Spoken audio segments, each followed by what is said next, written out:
Setelah menabung bertahun-tahun, menunggu dalam antrean panjang hingga belasan tahun lamanya, seseorang akhirnya merasa waktunya tiba.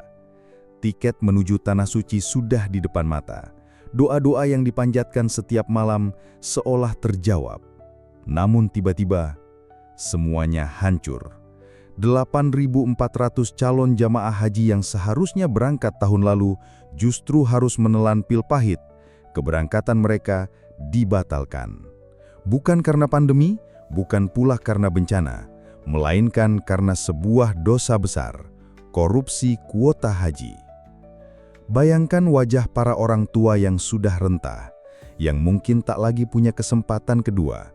Bayangkan pula anak-anak yang sejak kecil diajarkan untuk menabung demi memberangkatkan orang tuanya, kini harus melihat harapan itu hilang begitu saja. Sungguh ironis, ibadah suci yang seharusnya menjadi perjalanan spiritual justru dinodai oleh kerakusan segelintir orang. Dan lebih menyedihkan lagi, kasus ini terjadi di era Menteri Agama Yakut Khalil Qoumas, ketika aturan seharusnya ditegakkan, namun justru dimanfaatkan oleh oknum untuk memperkaya diri. Pertanyaan besar pun muncul, bagaimana mungkin ibadah yang penuh kesucian bisa berubah menjadi lahan basah korupsi?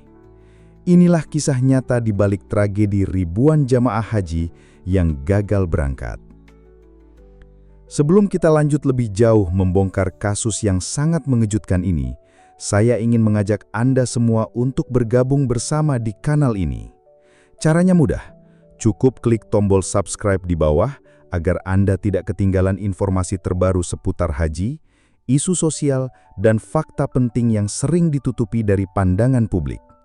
Jangan lupa juga untuk menekan lonceng notifikasi, supaya setiap kali ada video baru, Anda jadi orang pertama yang mengetahuinya. Selain itu, saya ingin mendengar pendapat Anda. Silahkan tuliskan komentar di bawah, bagikan pandangan, kritik, atau mungkin pengalaman pribadi Anda tentang sistem haji di Indonesia. Menurut Anda, apakah kasus korupsi kuota haji ini hanyalah kesalahan teknis, atau ada permainan besar di baliknya? Suara Anda sangat berarti, karena diskusi di kolom komentar bisa membuka mata banyak orang. Mari kita suarakan kebenaran bersama. Saudara-saudara sekalian, mari kita gali lebih dalam tragedi yang mengejutkan ini. Skandal korupsi kuota haji di era Menteri Agama Yakut Khalil Qoumas bukanlah sekedar berita biasa. Ini adalah kisah tentang harapan jutaan rakyat yang dikhianati, tentang cita-cita ibadah yang suci yang justru dikotori oleh tangan-tangan kotor para oknum. Fakta dasar skandal kuota haji. Untuk memahami betapa besar masalah ini, kita harus melihat ke belakang. Pada tahun 2024, Indonesia mendapatkan tambahan kuota haji sebesar 20.000 kursi dari pemerintah Arab Saudi. Tambahan kuota ini semestinya menjadi kabar gembira, terutama bagi mereka yang sudah bertahun-tahun menunggu giliran. Sebab kita tahu, antrean haji reguler di Indonesia bisa mencapai 10 hingga 20 tahun.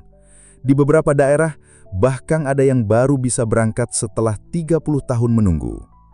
Namun kenyataan pahit menimpa ribuan jamaah. Dari tambahan 20.000 kuota ini, sebanyak 8.400 calon jamaah reguler justru batal berangkat.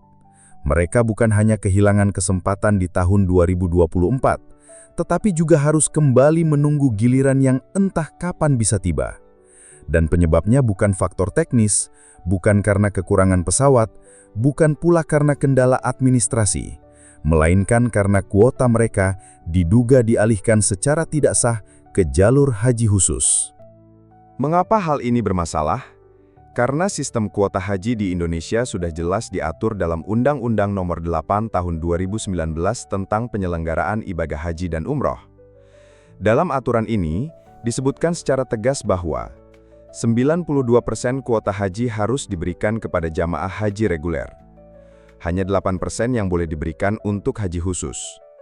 Dengan proporsi ini, pemerintah ingin menjamin keadilan, sebab mayoritas rakyat Indonesia adalah kalangan menengah yang hanya mampu membayar biaya haji reguler.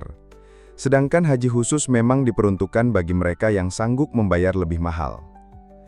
Namun, menurut temuan KPK, Kementerian Agama justru membagi tambahan 20.000 kuota itu dengan skema 50-50. Separuh untuk reguler, separuh lagi untuk khusus. Artinya, lebih dari 9.000 kursi yang seharusnya untuk jamaah reguler telah dialihkan. Dari sinilah muncul tragedi 8.400 calon haji gagal berangkat. Dugaan praktik jual-beli kuota. Pertanyaan besar berikutnya, mengapa kuota reguler dipotong dan dialihkan ke jalur khusus? Jawabannya terungkap dalam penyelidikan KPK. Ada dugaan praktik jual-beli kuota. Kuota haji reguler dihargai sesuai biaya resmi, sekitar 55 hingga 70 juta rupiah per orang. Tapi kuota haji khusus bisa dijual dengan harga 200 hingga 300 juta rupiah per orang. Bahkan untuk jalur furoda, jalur non-kuota yang sering dipakai oknum travel nakal, biayanya bisa mencapai 700 juta rupiah hingga 1 miliar rupiah. Bayangkan, dengan hanya mengalihkan ribuan kursi, keuntungan yang bisa dikantongi oknum mencapai triliunan rupiah. KPK memperkirakan potensi kerugian negara dan kerugian jamaah akibat praktik ini mencapai lebih dari 1 triliun rupiah. Selain itu, ada indikasi adanya setoran uang dalam bentuk dolar AS kepada pihak-pihak tertentu. Nilainya berkisar antara USD 2.600 hingga USD 7.000 per jamaah. Angka ini memperkuat dugaan bahwa kuota haji tidak lagi dijalankan sebagai amanah, melainkan diperdagangkan layaknya barang komoditas. Apa dampaknya bagi para jamaah yang gagal berangkat? Sangat besar. Banyak dari mereka adalah lansia yang sudah menunggu 10 hingga 14 tahun. Beberapa bahkan menabung dari hasil bertani, berdagang kecil-kecilan, atau meminjam demi bisa menunaikan rukun Islam kelima. Ada pula kisah memilukan, calon haji yang sudah melunasi biaya, sudah melakukan manasik, bahkan sudah berpamitan pada keluarga dan tetangga, namun akhirnya harus membatalkan keberangkatan karena namanya hilang dari daftar.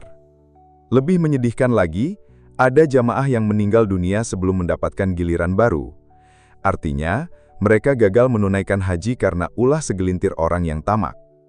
Ini bukan sekadar angka di atas kertas. Ini adalah air mata, rasa kecewa, dan kehancuran harapan dari ribuan keluarga di Indonesia. Keterlibatan pejabat dan tokoh besar. Dalam kasus ini, KPK tidak tinggal diam. Lembaga anti rasuah itu telah memanggil sejumlah pihak untuk dimintai keterangan, termasuk pejabat tinggi Kementerian Agama dan beberapa tokoh besar. Nama Yaqut Khalil Qaumas, yang kala itu menjabat sebagai Menteri Agama, turut masuk dalam daftar saksi. KPK bahkan sempat mengeluarkan pencegahan bepergian ke luar negeri terhadap dirinya. Selain Yaqut, KPK juga memanggil Dirjen Penyelenggaraan Haji dan Umroh, pihak-pihak dari perusahaan penyelenggara ibadah haji khusus, PIHK, bahkan nama Ketua Umum PBNU pun sempat disebut dalam panggilan saksi. Hal ini menandakan bahwa skandal ini bukan permainan kecil, melainkan melibatkan jaringan luas, mulai dari pejabat pemerintah hingga oknum organisasi besar. Kasus ini menimbulkan reaksi keras dari masyarakat. Banyak yang menilai korupsi kuota haji adalah bentuk pengkhianatan paling dalam terhadap rakyat. Sebab yang dikorup bukan sekadar uang negara, tapi hak rakyat untuk beribadah. Organisasi masyarakat, tokoh agama, hingga aktivis anti korupsi bersuara lantang. Mereka mendesak agar kasus ini tidak berhenti hanya pada level saksi, melainkan harus menyeret aktor intelektualnya ke meja hijau. Di media sosial, warganet pun ramai-ramai meluapkan amarah. Tagar seperti hashtag korupsi haji dan hashtag 8.000 jamaah gagal sempat viral. Banyak yang membandingkan skandal ini dengan korupsi proyek lain dan menyebutnya sebagai salah satu bentuk korupsi paling biadab. Implikasi jangka panjang. Dari sisi tata kelola, kasus ini meruntuhkan kepercayaan publik terhadap sistem pengelolaan haji di Indonesia. Jika korupsi bisa masuk ke ranah sesuci ibadah haji, masyarakat pun bertanya-tanya, adakah ruang yang benar-benar steril dari praktik kotor? Selain itu, dampak jangka panjangnya juga bisa berimbas ke diplomasi Indonesia dengan Arab Saudi. Negeri itu selama ini sudah memberikan kuota tambahan dengan kepercayaan bahwa Indonesia mampu mengelola dengan baik. Jika ternyata disalahgunakan, kepercayaan tersebut bisa berkurang. Dan yang paling menakutkan, jika tidak ada reformasi serius, maka praktik jual beli kuota bisa terus berulang di tahun-tahun mendatang, menambah panjang daftar penderitaan calon jamaah haji. Kasus korupsi kuota haji ini menyisakan luka yang begitu dalam. Bayangkan, 8.400 calon jamaah yang sudah menabung, bersabar, bahkan menunggu hingga 14 tahun lamanya, akhirnya gagal menunaikan ibadah yang menjadi cita-cita hidup mereka. Ini bukan sekadar angka, tapi ada air mata, ada doa, ada jerih payah keluarga yang hancur karena ulah segelintir orang yang rakus. Korupsi haji bukan hanya soal uang, melainkan soal pengkhianatan terhadap amanah suci umat. Mereka yang semestinya berangkat dengan hati penuh syukur, justru harus menelan pahitnya penantian tanpa kepastian. Kerugian negara bisa dihitung dengan angka triliunan, tapi kerugian batin jamaah tak ternilai. Inilah bukti nyata bagaimana kerakusan segelintir oknum mampu merampas harapan ribuan orang. Dan dari sini, kita belajar bahwa penegakan hukum yang tegas bukan hanya penting, tapi menjadi kebutuhan mendesak demi menjaga kesucian ibadah haji. Sebelumnya kamu sudah subscribe dan komentar? Jika belum, klik tombol subscribe sekarang dan tuliskan di komentar apa yang ingin kamu tanyakan tentang kasus ini, atau apakah kamu punya pengalaman serupa? Mari kita angkat bersama. Semoga keadilan segera ditegakkan dan semoga negara kembali menjunjung hati rakyat. Terima kasih sudah menonton, sampai jumpa di video berikutnya. Wassalamualaikum.